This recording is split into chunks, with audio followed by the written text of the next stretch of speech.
Higher secondary വിഭാഗം Urdu ഉപന്യാസത്തിൽ A grade നേടിയത് പാലക്കാട് നിന്നെത്തിയ സഫാനയാണ്. മികച്ച വിജയം നേടിയതിന്റെ സന്തോഷം കേരള വിഷനുമായി പങ്കുവയ്ക്കുകയാണിവർ. എബി ജോൺ തയ്യാറാക്കിയ റിപ്പോർട്ട് കാണാം. നമസ്കാരം. വേദി 24ലേക്ക് അത്ര മാധ്യമ ശ്രദ്ധയൊന്നും തന്നെ വരാത്ത ഒരിടമാണ് ഈ കലോത്സവത്തിലെ വേദി 24 എന്ന് പറയുന്നത്. കാരണം രചനാ മത്സരമാണ്. നമുക്ക് അത്ര പരിചയമില്ലാത്ത ഉറുദു ഉപന്യാസ രചന പോലുള്ള മത്സരങ്ങളാണ് അവിടെ നടക്കുന്നത്. അതുകൊണ്ട് തന്നെ വലിയ രീതിയിൽ കോലാഹലങ്ങൾ കാണാത്തത് കൊണ്ടാവും മാധ്യമ ശ്രദ്ധ അത്രമാത്രം ഇല്ലാതെ പോകുന്നൊരു സാഹചര്യം. ഇന്ന് അവിടെ നടന്ന മത്സരം എന്ന് പറയുന്നത് ഉറുദു ഉപന്യാസ രചനയായിരുന്നു. ഹൈസ്കൂൾ വിഭാഗമാണ്. ഹൈസ്കൂൾ വിഭാഗത്തിലെ ഉപന്യാസ രചനയിൽ എ ഗ്രേഡ് കരസ്ഥമാക്കിയ ഒരു മിടുക്കിയാണ് ഇപ്പോൾ നമ്മുടെ കൂടെ ഉള്ളത്. പാലക്കാട് ജില്ലയിൽ നിന്നാണ് സഫാനയാണ് നമ്മോടൊപ്പം. സഫാന അതിൻ്റെ വിശേഷങ്ങൾ നമ്മോട് പങ്കുവയ്ക്കും. സഫാന, എങ്ങനെയുണ്ടായിരുന്നു മത്സരം? അതിൻ്റെ വിഷയം എന്തായിരുന്നു? സാമൂഹിക പുരോഗമനത്തിൽ സ്ത്രീകളുടെ പങ്കായിരുന്നു വിഷയം. അപ്പോൾ സമൂഹത്തിൽ കുറേ കാര്യങ്ങളിൽ സ്ത്രീകളുടെ പങ്കുണ്ടല്ലോ. ഈ ഒരു സമൂഹത്തിൻ്റെ പുരോഗമനം എന്ന് വെച്ചാൽ അതിൽ ജനങ്ങളുടെ പുരോഗമനം ആണല്ലോ. അപ്പോൾ ചെറുപ്പം മുതലേ ഇപ്പോൾ കുട്ടിക്കാലത്ത് ഒരു കുട്ടിയെ നല്ല സമൂഹത്തിലേക്കായിട്ട് മോൾഡ് ചെയ്ത് വിടുന്നത് അവരുടെ അമ്മയാണല്ലോ. അമ്മക്കാണല്ലോ അതിൽ ഏറ്റവും വലിയ പങ്കുള്ളത്. അപ്പോൾ അതിനെക്കുറിച്ചിട്ടും ശരിക്കും അല്ലേ? അതെ. പിന്നെ ഇപ്പോൾ കുറേ മേഖലകളിലും സയൻസ് മേഖല ആണെങ്കിലും പിന്നെ ഇപ്പോൾ മെഡിക്കൽ ഫീൽഡും അങ്ങനെ എല്ലാ മേഖലകളിലും സ്ത്രീകളുടെ പങ്കുണ്ട്. അപ്പോൾ എല്ലാ പുരോഗമനത്തിനും സ്ത്രീകൾ ഉണ്ട്. അതെല്ലാം വിശദീകരിച്ച് തന്നെ എഴുതിയിട്ടുണ്ട്. ഈ ഉറുദു പഠനം എങ്ങനെയാണ്? നേരത്തെ തൊട്ട് പാഠ്യവിഷയമായിട്ട് തന്നെ പഠിക്കുന്നുണ്ട്? ഞാൻ 5 മുതൽ ഒരു ഉറുദു സ്റ്റുഡൻ്റാണ്. എൻ്റെ മാഷാണ് അൻവർ മാഷ്. അപ്പോൾ ഞങ്ങളുടെ സ്കൂളിൽ ഉറുദുവിന് ഭയങ്കര പരിഗണനയാണ്. എല്ലാം പഠിപ്പിച്ചു തരുന്നു. സ്കൂളിൻ്റെ പേരും കൂടെ doctor K B Menon memorial higher secondary school Thrithala, Palakkad ജില്ലയിലെയാണ്. മറ്റ് ഈ കലോത്സവത്തിലല്ലാതെ വേറെ ഏതൊക്കെ മത്സരങ്ങളിലാണ് പങ്കെടുത്തിട്ടുള്ളത്? കലോത്സവത്തിന് മുമ്പ് വന്നിട്ടുണ്ടോ? ഞാൻ ടാലൻറ്റ് ടെസ്റ്റിൽ പങ്കെടുത്തിട്ടുണ്ട് ഉറുദു. അങ്ങനെ കുറേ ഇങ്ങനെ പോയിട്ടുണ്ട് സ്റ്റേറ്റിലേക്കൊക്കെ. പിന്നെ ഞാൻ മാതൃഭൂമി സീഡിലൊരു പ്രാവശ്യം എനിക്ക് കിട്ടിയിട്ടുണ്ട്. മാതൃഭൂമി സീഡിൻ്റെ സമ്മാനം കിട്ടിയിട്ടുണ്ടായിരുന്നു സ്റ്റേറ്റിൽ വെച്ചിട്ട്.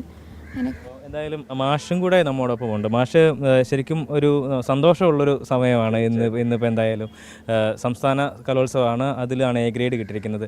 അപ്പോൾ എങ്ങനെയാണ് ഈ ഒരു റിസൾട്ട് വന്ന സമയത്ത് ഞാൻ നിങ്ങളുടെ ആഘോഷമൊക്കെ കണ്ടിരുന്നു. നമ്മൾ പെട്ടെന്ന് അങ്ങോട്ട് വരാൻ കഴിയാത്ത ഒരു സാഹചര്യമായതുകൊണ്ടാണ്. അപ്പോൾ എങ്ങനെയായിരുന്നു ആ ഒരു സമയം? വളരെ സന്തോഷം നിറഞ്ഞ ഒരു സമയമാണ്. കാരണം ഇവരുടെ മൂത്താപ്പ തന്നെ ഈ സന്തോഷം കാണാൻ വേണ്ടി, അദ്ദേഹം ഗൾഫുകാരനാണ്, ഇവിടെ ഇപ്പോൾ സെറ്റിലായി. അപ്പോൾ അദ്ദേഹത്തിന് സാന്നിധ്യത്തിൽ ഈ ഒരു റിസൾട്ട്, പ്രത്യേകിച്ച് തൃത്താലക്കാർ ഇത് ആഘോഷിക്കുകയാണ്. തൃത്താല കെ ബി മേനോൻ്റെ ഒരു സന്തതിയാണ് ഈ കുട്ടി. ഒട്ടുമിക്ക മത്സരങ്ങളിലും ഇപ്പോഴും 1ാം സ്ഥാനത്ത് നിൽക്കുന്ന, ഞങ്ങൾക്കൊക്കെ അഭിമാനമായിട്ടുള്ള സ്കൂളിൻ്റെ എപ്പോഴും പേര് ഉയർന്നു കാണുന്നതിൽ ഇവളുടെ പേര് 1ാം സ്ഥാനത്ത് തന്നെ ഉണ്ടാവും.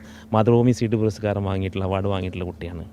അതുപോലെ തന്നെ ഉറുദു അല്ലാമ ഇക്ബാലിൻ്റെ പേരിൽ ഉറുദു ടാലൻറ്റ് ടെസ്റ്റ് വർഷം തോറും നടന്നു വരാറുണ്ട്. ഇത്രയും വർഷങ്ങൾക്കിടയിൽ ആ കുട്ടി എല്ലാ വർഷവും 6 വർഷമായി ഇപ്പോൾ ഉറുദു പഠിക്കുന്നു. ഈ 6 വർഷത്തിൽ ആ കുട്ടി മികവ് പുലർത്തുന്നുണ്ട്. 1ാം സ്ഥാനം തന്നെ വാങ്ങുന്നുണ്ട് സ്റ്റേറ്റിലും. അതാണ് ആ കുട്ടി. എല്ലാം കൂട്ടത്തിൽ ഇരട്ടി മധുരം പോലെയാണ് നമുക്കിപ്പോൾ ഈ ഒരു സമ്മാനം. തീർച്ചയായിട്ടും. ഈ ഉറുദു ഇപ്പോൾ പാലക്കാട് പോലുള്ള സ്ഥലങ്ങളിലൊക്കെ, മലബാർ മേഖലയിൽ ഉറുദുവിനൊക്കെ വലിയ പ്രചാരമുണ്ട്. അങ്ങനെ ആ നിലയിൽ തന്നെ സ്കൂളുകൾ തന്നെ ഏറ്റെടുത്ത് അങ്ങനെ അതിനൊരു പ്രാധാന്യം കൊടുക്കുന്നുണ്ട്. പാലക്കാടുള്ള അവസ്ഥ എങ്ങനെ?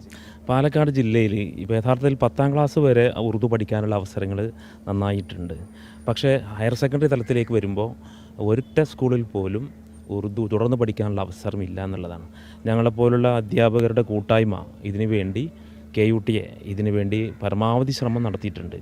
മന്ത്രിമാരെയും മുഖ്യമന്ത്രിമാരെയും മാറി മാറി വരുന്ന ഭരണക്കാരെയും ഞങ്ങൾ എല്ലാ വർഷവും കാണാറുണ്ട്. ഇപ്രാവശ്യവും ഞങ്ങൾ ഇപ്പോൾ നവകേരള സദസ്സിൽ വരെ ഞങ്ങൾ നിവേദനങ്ങൾ സമ്മാനിച്ചിട്ടുണ്ട്, ഞങ്ങൾ കൊടുത്തിട്ടുണ്ട്. ഞങ്ങൾ അവലാദികൾ അവരോട് പറഞ്ഞിട്ടുണ്ട്.